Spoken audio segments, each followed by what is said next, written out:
So the goal is we're not gonna do any cuts, man. We're not gonna do any cuts. We're gonna try and see, I gotta cut that out. Straight shoot. We gotta straight shoot this. All right. How's it going, everybody? Welcome to the first episode of Grounded Talk. Joining me is Armchair Tuna, and we are gonna go ahead and get What's up, this. everyone? Yes, we are definitely gonna go ahead and get this started. So without further ado, let's All right. kick this off. All right.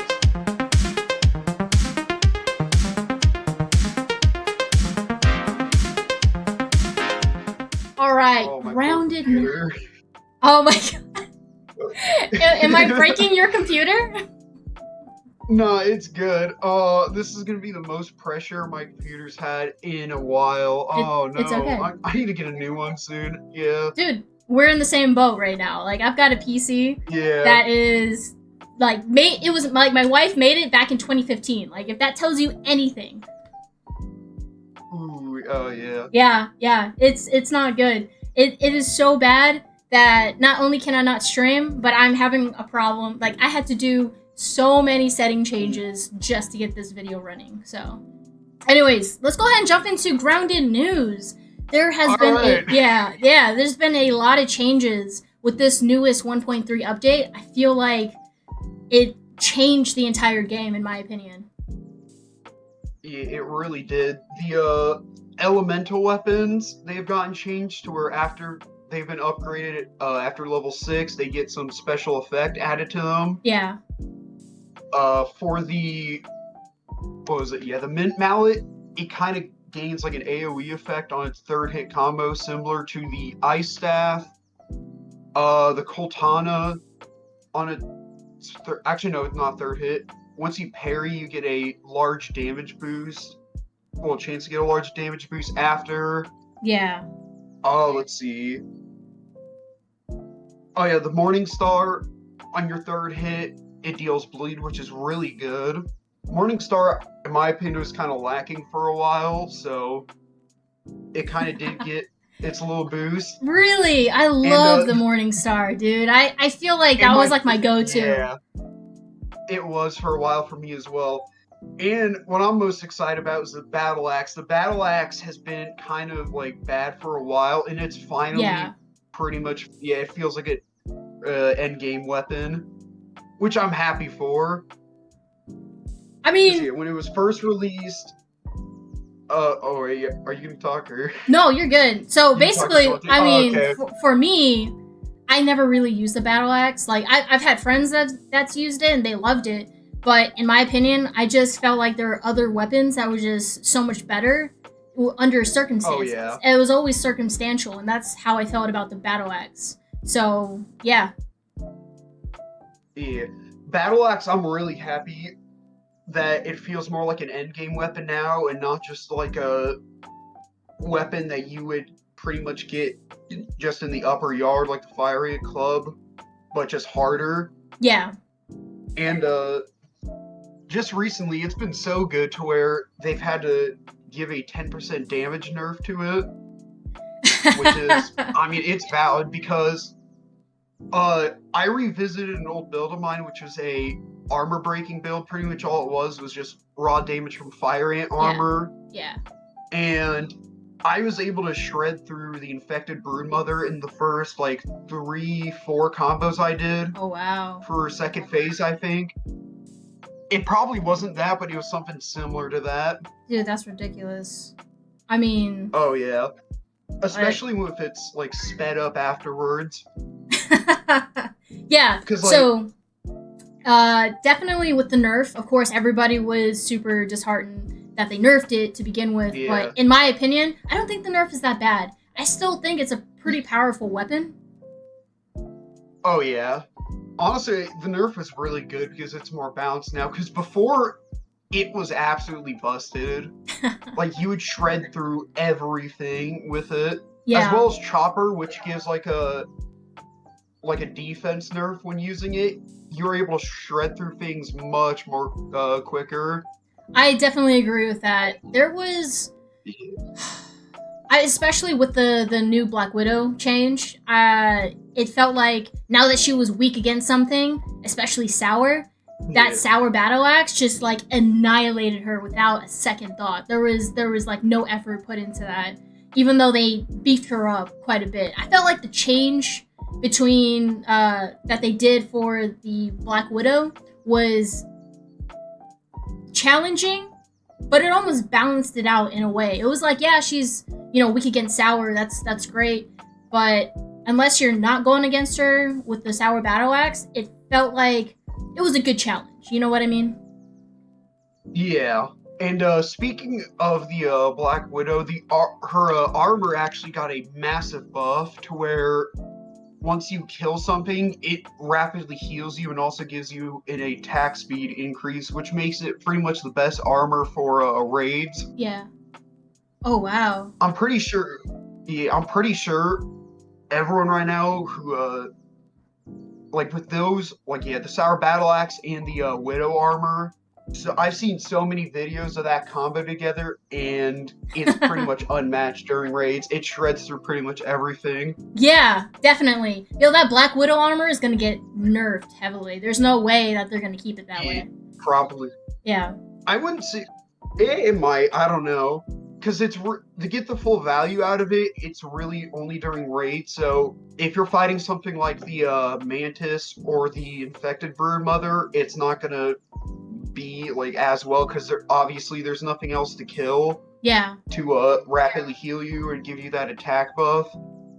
Okay. But honestly, it's kind of been my go-to in the yard just because if something attacks me, I can just kill something like an Aphid or Weevil and get my health back up. That's fair. Yeah, that's totally fair. I didn't even think about it like that. There are so many new strategies, especially with the newer buffs to the armor that we've had. I mean, like I went super crazy with it in my last video where I featured the Black Ant armor, and that was like an armor where I was like, yeah, crit stun and all that other stuff. Not crit stun. What's just the chance of anything regarding to critical hits. It was an okay armor, but I've never personally used it until they beefed it up. So there were, there's some things. I've used the Black Ant armor quite a lot, especially during the 1.0 update when it was first released. And then I proceeded to transit to the tier 3 armor. It was my go-to for a while. Okay. And then I would say probably my second favorite armor, for tier 2 armor, probably the Koi armor, just because of all the buffs it gives. Because the the extended perfect block window is really good. The parry stun's okay. Honestly, the bulkier out might be better just because of it, especially since it's a light armor in tier 2. Yeah. But the full set bonus, it's really good to where upon parrying something, it has a slight chance to take 50% more damage for a few seconds. Okay. Man. Yeah, so, I know. So many things. I don't see myself actually using the Black Ant armor as like a single piece. Yeah. Not like the Fire Ant armor. The Fire Ant armor, it's like you can use each piece and you still get the corrosion, or you could just use the Red Ant shield and you get the corrosion. So you have a bunch of options. Going back, I was a little upset. Not gonna lie, I was a little upset that I wouldn't say nerf the shield, but the fact that you're doing less damage with the shield now kind of changes my playstyle, in my opinion. Like that's just me. Yeah, it really does, because it kind of nerfs one-handed weapons all around just because of it, which does suck, but definitely. And this is that, and also that they buffed all the pretty much all the two-handed weapons to where they swing 15% quicker. I think it was for the club, some of the swords, a few others I can't really name, but it kind of feels like you kind of more have to use a two-handed weapon. Not always, but more have to if you want to get the most from combat. Yeah, in my opinion, so when they said that they increased the speed for the two-handed weapons, in my opinion, I feel like they matched the same speed for the two-handed weapons, but the scythe, I feel like it got just a titch slower. It might just that's what I'm also. Yeah, Yeah, you agree? Okay. yeah, from testing, also, I don't know if it's me, but I think Apex Predator for the scythe might be bugged, or they may have secretly nerfed it. I don't know. Well, Because when I was testing it out with it, it wasn't as fast as it seemed to be. okay. Yeah. I Which is mean, it's odd. slower. Yeah. Yeah, it definitely feels slower. And speaking of which, the scythe is also a weapon that I was hoping that you were able to use chopper with, because it does say it's a chopping weapon. It is, yeah. As, yeah, you're able to chop down, weeds, grass, everything with, most stuff with it. And also, you're able to apply, what is it, the assassin perk, to where you're able to cause things to bleed separately, which is really good. But it's kind of a slight disappointment that you're not able to do chopper, just to do that slight more bit of damage that the scythe kind of needs. Yeah. Okay. Yeah, no, that's definitely interesting. Maybe it was just like overlooked, or they're like the scythe in itself is already pretty powerful, considering that you have the chance of doing yoke blows. And I think on top of that, doing chopper with, let's say, Apex Predator as well, that would be a beastly build, man. Could you imagine? It would. But it's kind of gotten outmatched though for a chopping weapon, because you can just use the sour battle axe, obviously, after all the buffs it gotten. Yeah. One weapon. Actually, wait. What's a weapon that you would like to see added to grounded? Oh, like that's any sort of weapon. Okay. I want to. So you know how like with daggers they have a shorter range, so you have to get right up in their hitbox. It would be ridiculous to see like like think of the katana. Have you ever seen Elden Ring? There's this katana that's like, I don't know, man, like 3 feet long or something like that. It's ridiculous. It's almost it's like 5 feet long. And I would love to see something where we could almost have like the spear range, but with, with it a little bit longer, like with a sword. In my opinion, I do tend to go towards, daggers and swords. I don't really use like my axe, and I until now I haven't really used a sour battle axe either. I just feel there are a lot more creatures out there that are either weak against slashing. I wish there were more creatures that are weak against slashing, in my opinion. Kind of like in one of your videos, you said you wish that there were creatures that were more weak against spicy, because with the katana is such a specialized weapon that it's a spider annihilator. We already know that, but what else can we use that with? Spiders are pretty much like the only thing that you can use it with. Like anything else, like not really. Because there's so many bugs that like like the mantis, for example. It's resistant to slashing and spicy. Yeah, I think it's like 25% or something like that. Yeah, to where it pretty much takes no damage from it. It still takes damage, don't get me wrong, but like nowhere near if you're gonna use something like the Club of the Mother Demon, or the Sour Battle Axe again. Yeah, that's definitely true.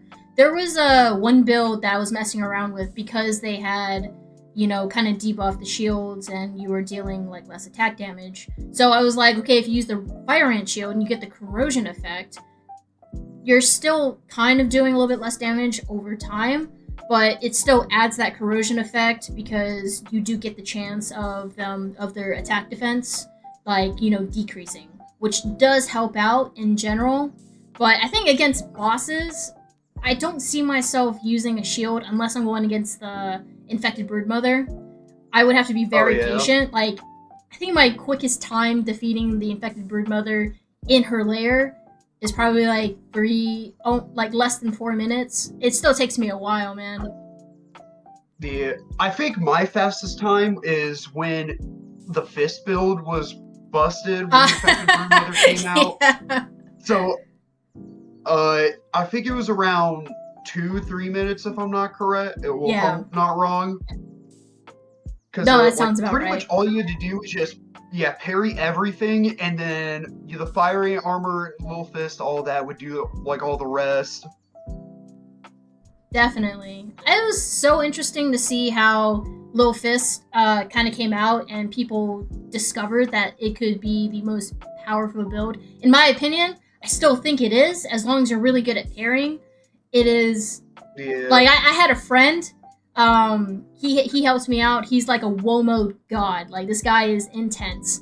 Um, he defeated the Mantis with no damage. Like defeated her before she could lay out like her first scream, and that was with the entire Lofa's build. And I was like, well, as long as you're really great at parrying, the build is still busted. yeah. That's actually, it's really impressive because the Mantis, you can't block her attack, and also there's another attack to her. Even if you parry it, she'll still probably bleed to you, which Yeah, sucks. I mean, in my opinion, the Mantis is actually my favorite boss. Maybe because I'm a little biased because I was actually able to defeat her in Will mode, but I just feel like her between her attacks, her defenses, um, the amount of attack patterns that she has really balances her as an entire boss.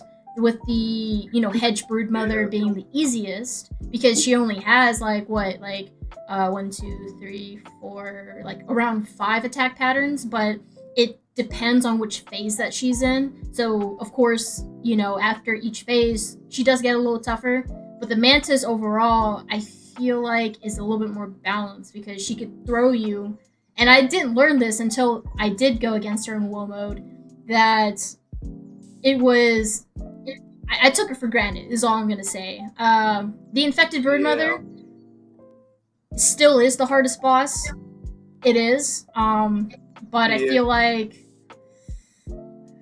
there's not much more. I don't think they could make the IBM like more difficult than it is, but the Mantis has like that Yeah, higher level difficulty, in my opinion. yeah. One thing I do hate about the Broodmother and also the Mantis boss is that they have what is it? Like the roars, you can't parry them. Which Yeah, I mean, which does suck because when the Broodmother does it, she pretty much gives you a attack debuff to where you don't like do nearly as much damage as you would. oh yeah, man. And when the Magus does it, I think it's less stamina you gain It and is. also less parry window, I think, Yeah, if I'm it's like not your wrong. your defense goes down. So like not your defense, but like your block Yeah, window. Like it goes down, yes. So you have to hit those blocks like almost right when she hits you, type of thing. But yeah, I yeah, keep telling myself that all the time. It was like, man, we gotta block these screams. It'd be really cool. Like we can do that with the IBM, yeah. but I feel like with the IBM, if you don't block those screams, it can be detrimental. It. Oh yeah, it's more punishing because it staggers you in a fight you probably don't want to be staggered in with all the bombs and all that. And also, it gives you the healing debuff to where Mm-hmm. healing items don't give you as much as they used to. Yeah, there is an effect that with her screams that if you don't block them, there's an effect that takes place and it lasts the entire battle. If I could just remember what it was, it has something to do with stamina, I'm pretty sure. But there is I mean, like when I released my ultimate boss guide, I was like I had to really emphasize this. I was like it like just block them. Like if you can't perfect parry them, just block them because the effects that Yeah, last the effects will last longer if you just don't end up like sometimes I feel like it was a little bugged and it didn't affect me, but I think I just got lucky. I hope they don't fix that. Like please don't fix that if it's bugged. but yeah, the infected broodmother for me it's kind of like deteriorated down on like my favorite boss list just because Mm. It's because like she has a scripted scream around halfway down her health to where even if you stagger her by getting a crit on her, she's still programmed to do that. Yeah. Even after. And obviously it just makes the fight like 10 times longer than it needs to be. Uh-huh. But yeah. I mean, I'm not really complaining that much because before you were able to absolutely shred her if you got all the right stuff, like, and the fight would be over pretty much in like 30 seconds. So it's a good change. I'll give them that. It is. I mean, if we're going to compare her to the Hedgebrood Mother, and we're talking about, because in the last video that I did, and I was using the Black Ant armor with the Coltana, with of course some buffs and stuff like that. Like, I shredded half of her health in no time before she even hit phase 2. And after that, like, the quickest time that I've defeated her is probably around like 48 seconds, like just under a minute. Yeah. So it is possible, on medium, it is possible to be able to get there. But it is a little annoying. But I think the reason why we can't parry their screams makes it to where, yes, it reminds us that they are bosses, Yeah. Yeah. And the infected brood mother makes sense because, she's already hard enough as she is. She has that third phase to where she attacks at like the speed of light. Yeah. When I first saw it, it kind of reminded me the effect they were doing like some 90s, 80s movies to where they would just speed up like 2 times and then put some music over it, like Home Alone and all that. Yeah. Like I was saying, now you can no longer just finish and kill, just do the fight in 30 seconds. Because she has that scripted scream around her second phase or halfway. But Wasp Queen, we haven't talked about the Wasp Queen yet. It's my least favorite. Honestly, I don't know. Before, when she was first released, she was honestly not even that hard. I was able to defeat her first try. Same. Like, I think she summoned like 1, 2, maybe even 3 wasp if she wanted to throughout the entire fight. Now I'm pretty sure like as soon as a wasp dies, like more spawn. So she has she has different phases just as well. I think it goes up to phase 4. In her second phase, she drops down and she's basically like, you can attack her, go ham and stuff. However, in her, I believe it's her 3rd and 4th phase. So what I learned when I did a video on her, I learned a lot about her, but it made a whole lot of sense. Her phases does not go in line. It doesn't go to like 1, 2, 3, and 4. It goes to like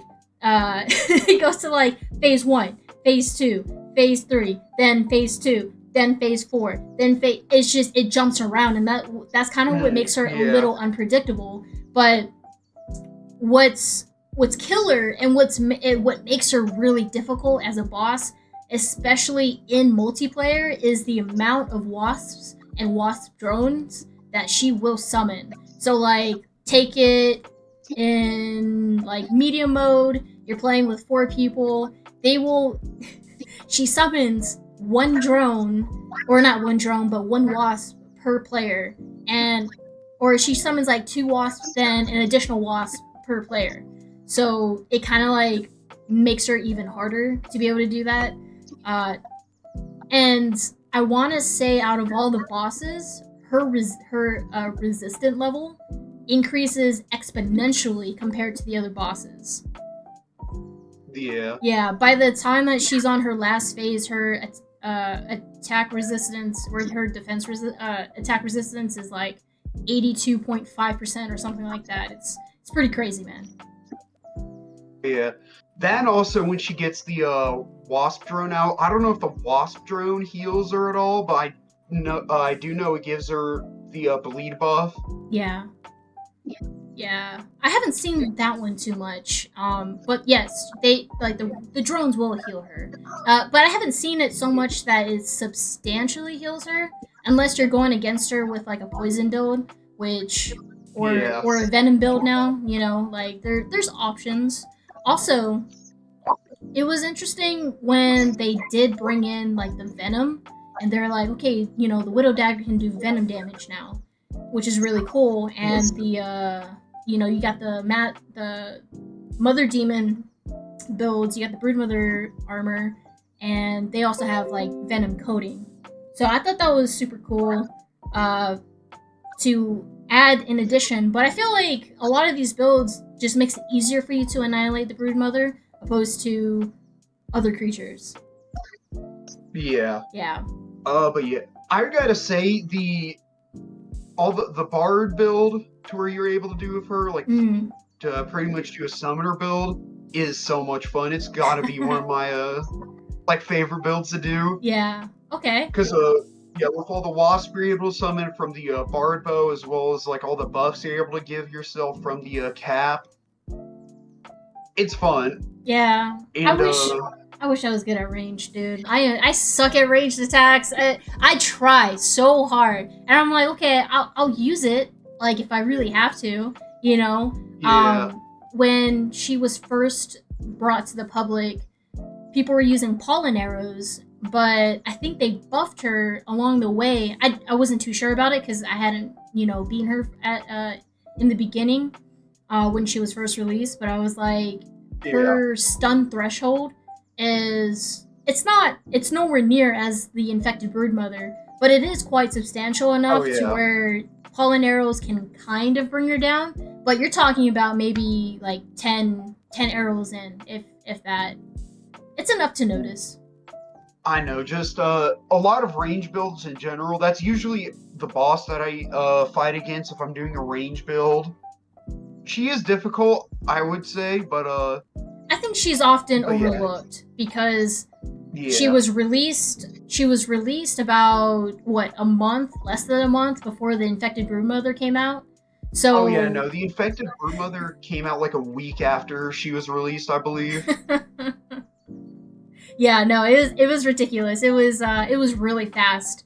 And we were super excited. We were like, hey, this is a new update. There's new creatures. We were super excited. There's a new boss. Everything lined up. Made the game a little bit more challenging. We're all super excited about it. But let's talk about something that really like just crossed my mind. Let's talk about the newest update now, where people were expecting that they were going to do something on top of Playgrounds, where they were actually going to come out with new creatures or a new boss. Now, I did read a comment on one of the videos I was watching, and people were really excited about the update. Yes, however, other people were like, you know what? I am excited for the new Playgrounds map because it gives us more options to be able to do stuff and enjoy the game while we're at it, opposed to having new creatures and a new boss come out, and then all of a sudden you're just like, done. That's it. Now we gotta wait for another update. And I agree with that. Yeah, but speaking of the next update, they did give us a teaser of what might come in the next update with the secret door. Oh yeah. That's definitely gonna be interesting. I cannot wait until they do that. They were super smart, releasing that. Yeah, I really like that. That was a really cool thing they added in, because it kept me and also probably a lot of other people speculating what's behind that door. I think I had a theory, but thinking more of it, it's probably not true that defeating all 7 bosses would open that door, and it might do like a super boss or something like that, maybe a secret ending that you could do. But the super boss theory is probably not true, since we have the infected broodmother in the game, and she's pretty much already that of herself. Oh yeah, dude. Like, if I'm going to compare her to like other bosses I've won against in other games, like, she is extremely notable. She's extremely notable to be one of the most difficult like bosses I've ever gone against. I mean, of course, there's gonna be builds. We're gonna talk about builds, about what are the best builds to go against these bosses, or what we think would be suited for going against them. But in my opinion, I feel like there's just so much more. You're very limited to the type of builds that you can use going against the infected broodmother, and that's what makes it really difficult. Yeah. Like, you can't do like a poison or venom build because she's fully immune to venom and I believe 90% resistant to poison. Yeah. She might as well be immune. Which that's kind of what makes her unique, is that you have to do like specific things, which makes the fiery armor really good against her. Because it's more just raw damage and no status effects, so you can get the full potential out of it. Yeah.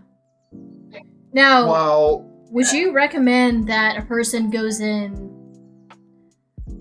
I've used my sleek fire ant armor, but over time I realized I probably shouldn't have done that, and I should have just gone through with the bulky, effect, because the acid splash doesn't really apply anywhere if I can think about it. I mean, what do you think?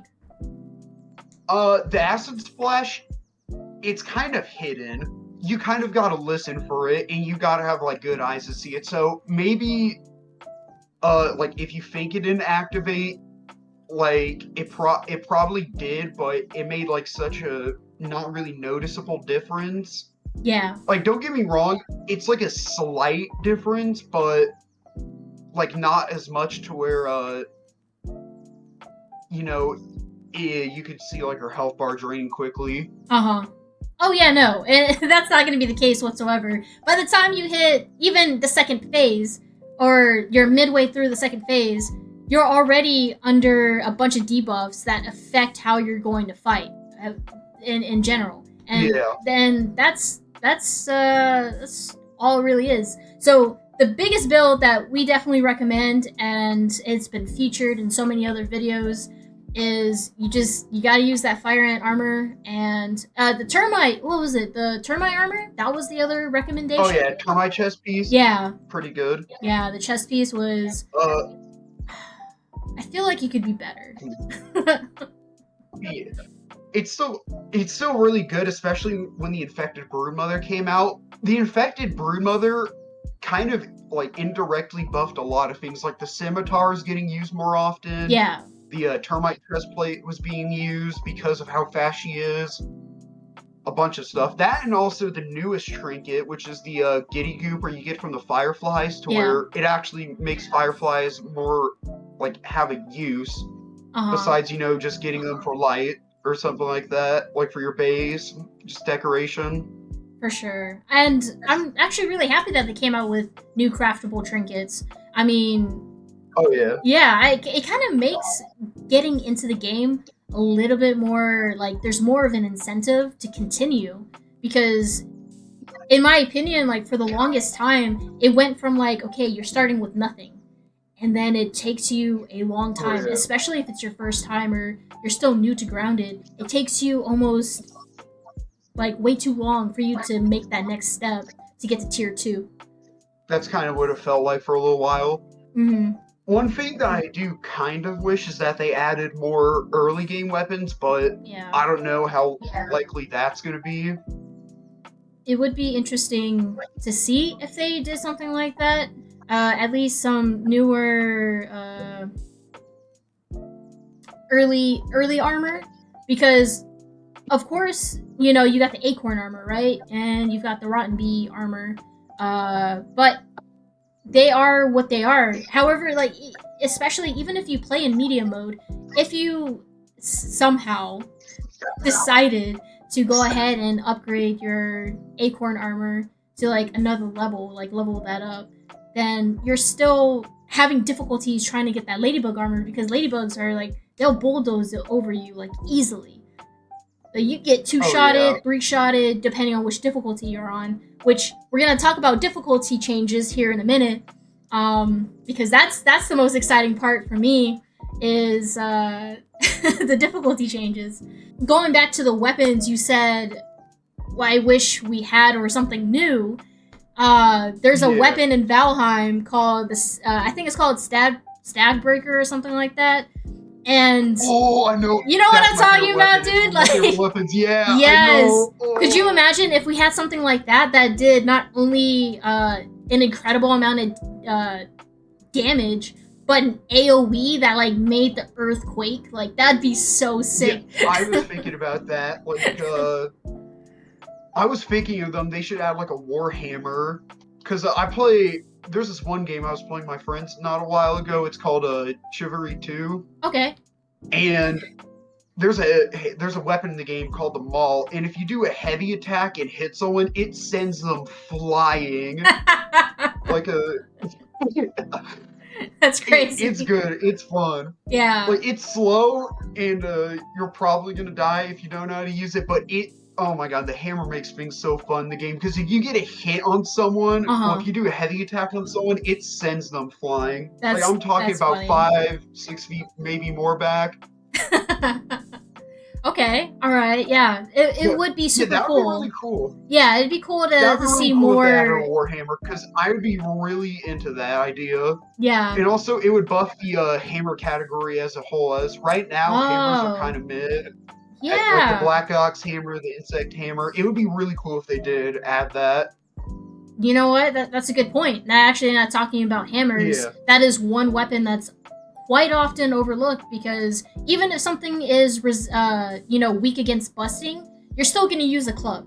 It's just going to deal more damage. Yeah. It does not matter if it's weak against busting. Like, you're going to use a club. That's what I used going against all of like the Rusties and Tasties, the Archers, the assistant manager. I used the club for all of it, because it just took way too long for me to use, hammer after hammer, just whacking away at it. Yeah.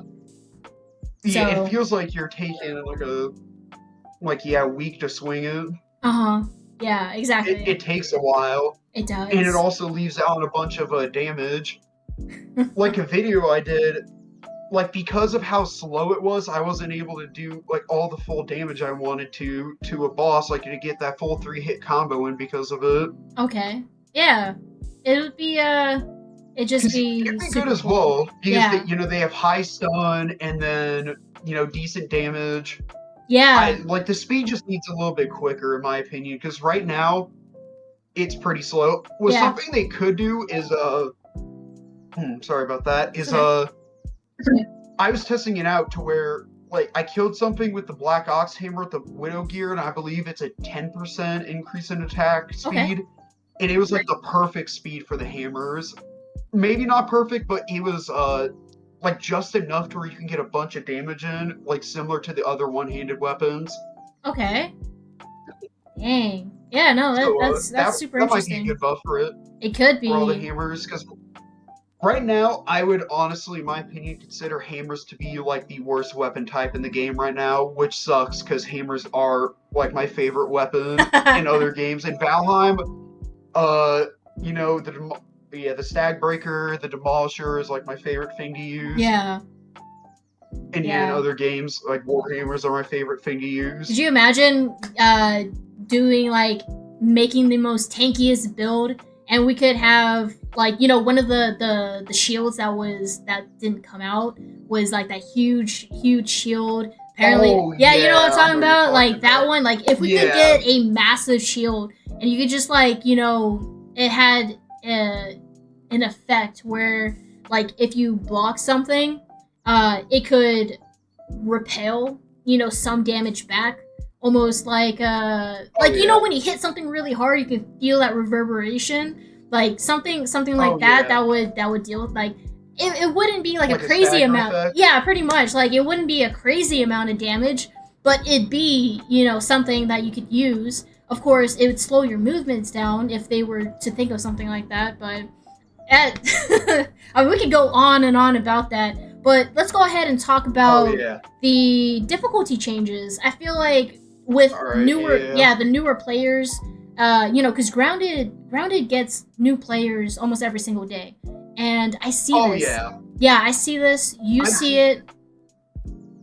I've seen it on YouTube. Like, on my recommended, I'll get a bunch of like new Let's Plays of people just playing the game for the first time. And that's good.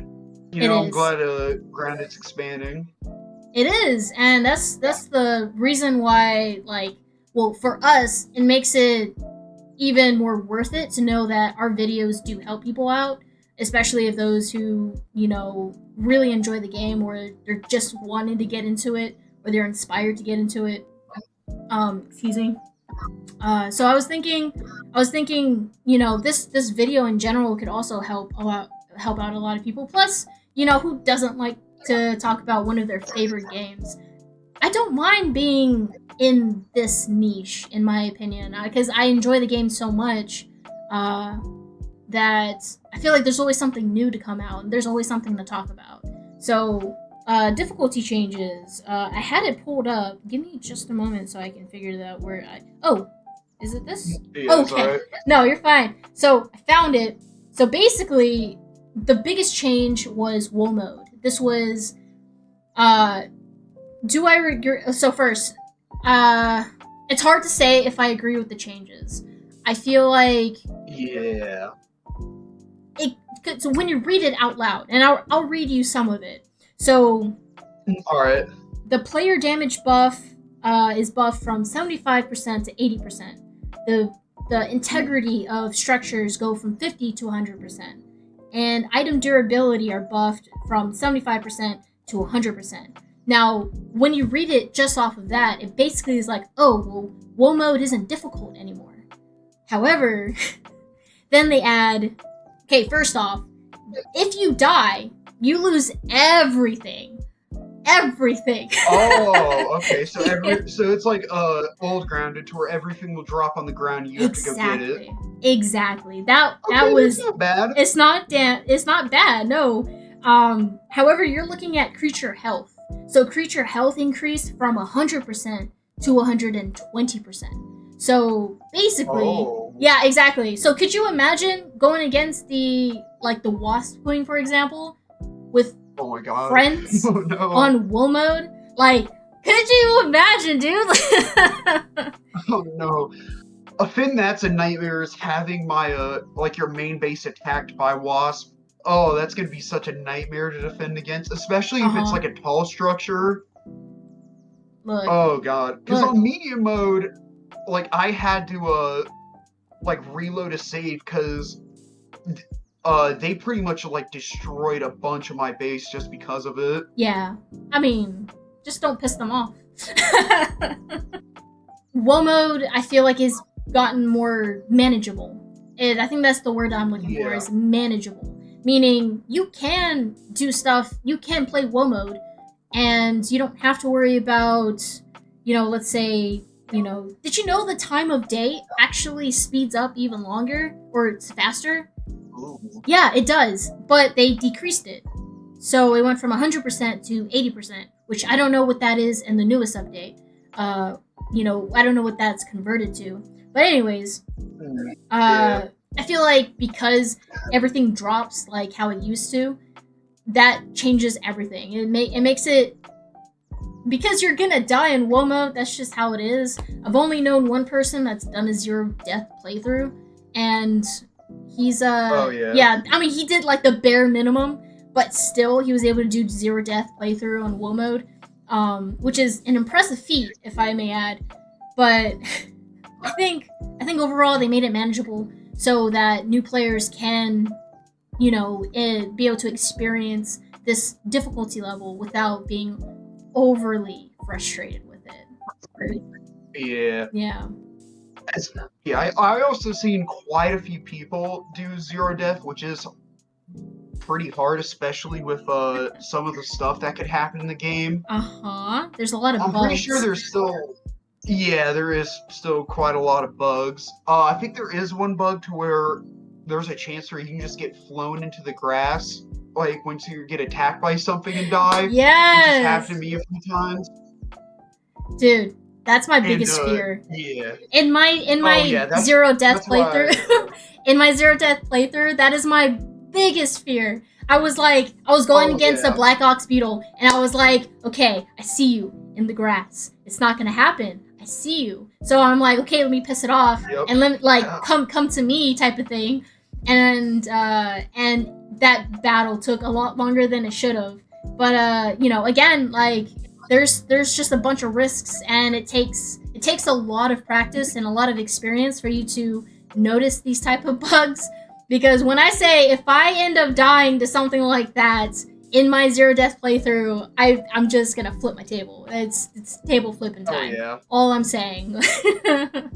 That's kind of why I haven't attempted something like that, because I'm worried that like, I'll be doing it and then just out of nowhere I'll die and I'll be like, well, I mean, I didn't do anything to do, like, I didn't, die in combat. It just happened. Like, it would just happen.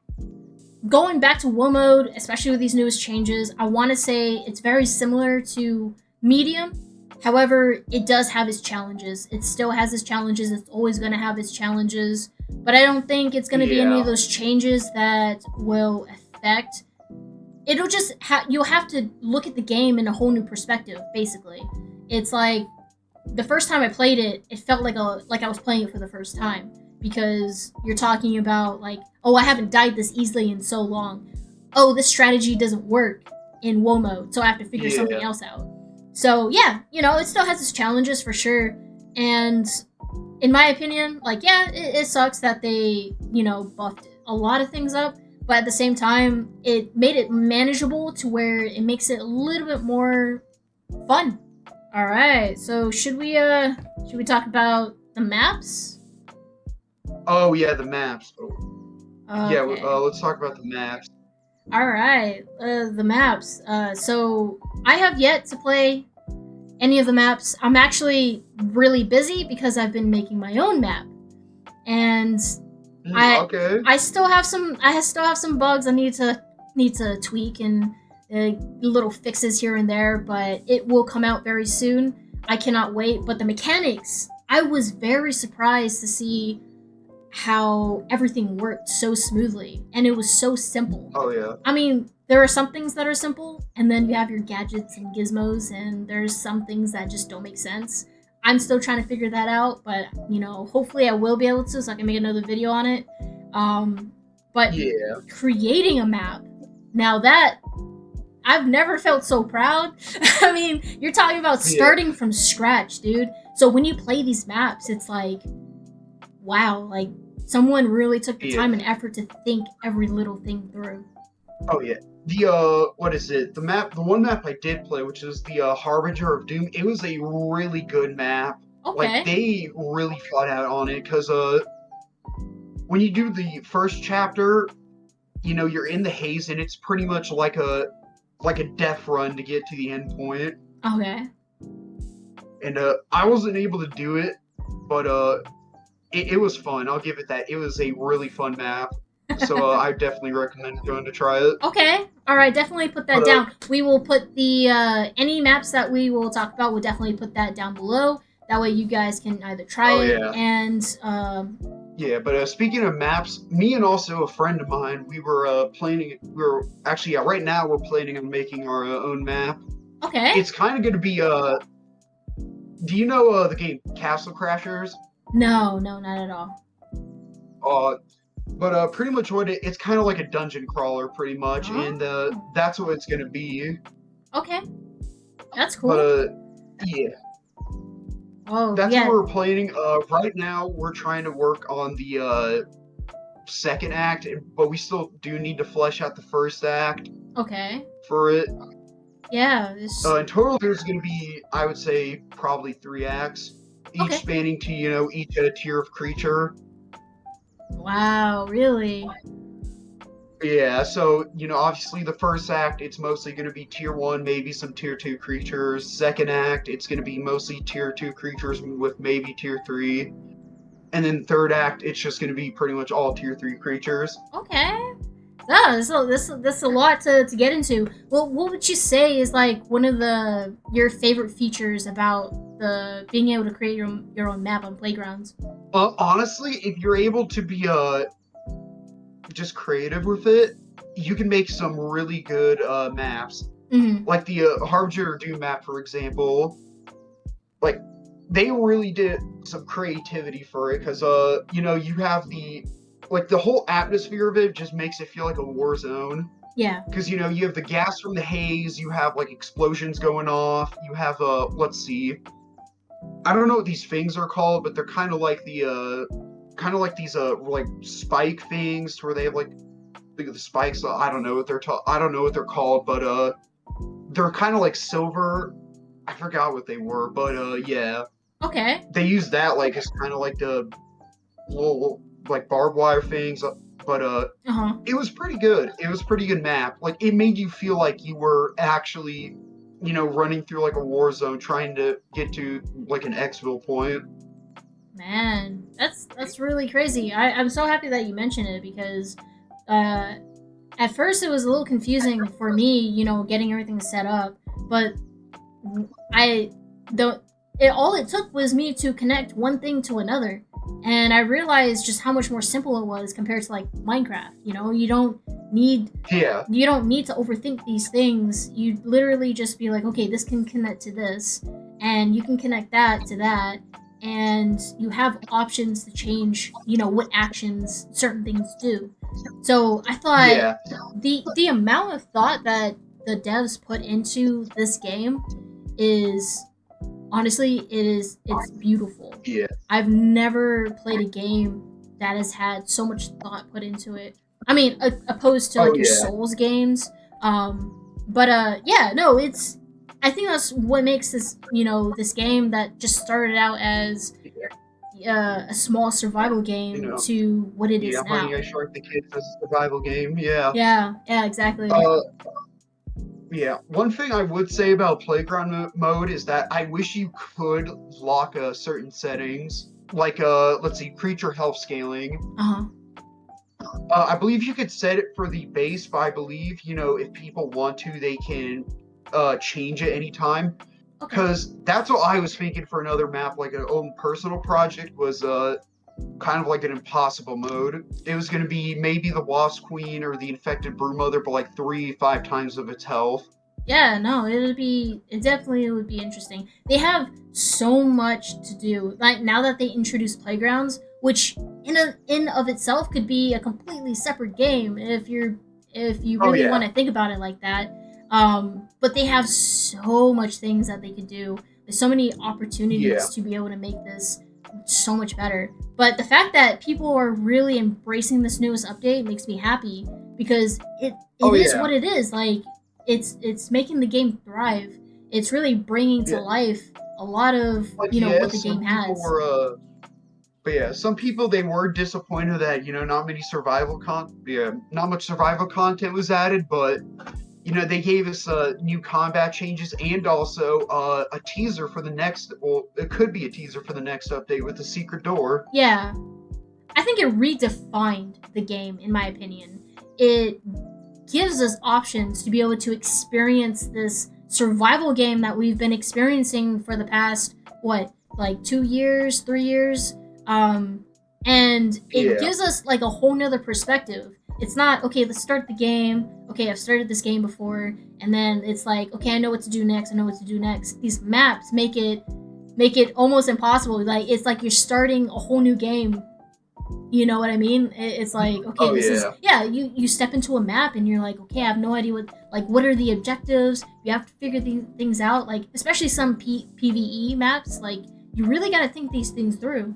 And we are definitely gonna call it here. If you guys enjoyed this first ever Grounded Talk episode, let us know by leaving a like. And if you want to see more of our content, definitely subscribe. Go over to Armchair Tuna, go ahead and subscribe to him. He's freaking awesome. We make a lot of, videos regarding to, different builds. We're going to start talking about the news. We go over like as many tutorials and guides that we possibly can to help you guys out and hopefully enjoy the game a little bit more. So, so definitely comment down below, some things that you would like to see us talk about, your favorite builds, any maps that you guys recommend, leave them all down below.